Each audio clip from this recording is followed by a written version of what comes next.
বিরল প্রজাতির পাখি উদ্ধারে তীব্র চাঞ্চল্য উত্তর জেলার পানিসাগরে।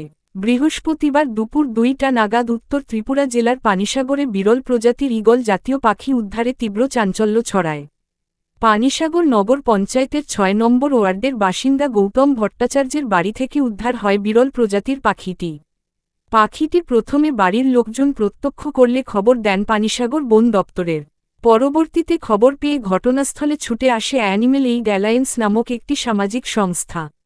এদিকে অ্যানিমেল এইড অ্যালায়েন্স সামাজিক সংস্কার সদস্য সন্দীপ মালাকার জানান, তারা বিভিন্ন ধরনের পশু পাখিদের উদ্ধার করে বন দপ্তরের হাতে তুলে দেন।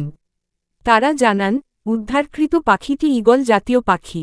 তবে পাখিটি অপ্রাপ্ত বয়স্ক, সাথে পাখিটি আহত অবস্থায় রয়েছে। তারা পাখিটিকে পশু চিকিৎসক দ্বারা চিকিৎসা করিয়ে বন দপ্তরের হাতে হস্তান্তর করবেন। খুব সম্ভবত পাখিটিকে পানিসাগর রোয়া অভয়ারণ্যে ছেড়ে দেওয়া হবে বলে জানান তিনি। ভানুচন্দ্রের রিপোর্ট, নিউজ ডিটিভি বাংলা। আমি সন্দীপ মালাকার এবং আমার সাথে আছেন আমাদের একজন রেসপেক্টেড স্যার রাজেশ গুপ্তা। তো আমরা অ্যানিমেল এইড অ্যালায়েন্স নামে একটি সামাজিক সংস্থার সঙ্গে জড়িত, যেটা অ্যানিমেলদের রেস্কিউ করে, স্নেক বা যে কোনো অ্যানিমেল। তো সেই থ্রুতেই আমাদের একজন স্যার আমাদের এইটার ছবি পাঠিয়ে বললেন যে গুপির বাড়িতে এই অ্যানিমেলটা বার্ডটা আছে। তো এরপরে খবর পেয়ে আমরা তড়িঘড়ি আমাদের পানিসাগর রেঞ্জ অফিসারকে জানাই একটু আগে। এবং ওনারা যেহেতু আমরাও এনজিওতে ওনাদের সঙ্গে কোলাবোরেশনে আছি, তো ওনারা বললেন যে আপনারা রেস্কিউ করুন, পরবর্তীকালে আমরা এটাকে নিয়ে ফরেস্ট কাস্টাডিতে দিয়ে দেবো এবং ওনারাই ডিসাইড করবেন যে কোথায় ছাড়া হবে। তো আমার যতটুকু মনে হয় রোয়া বা এরকম কোনো একটা জায়গায় ছাড়া হবে। তো এটা আমরা এখনো শিওর না আর কি।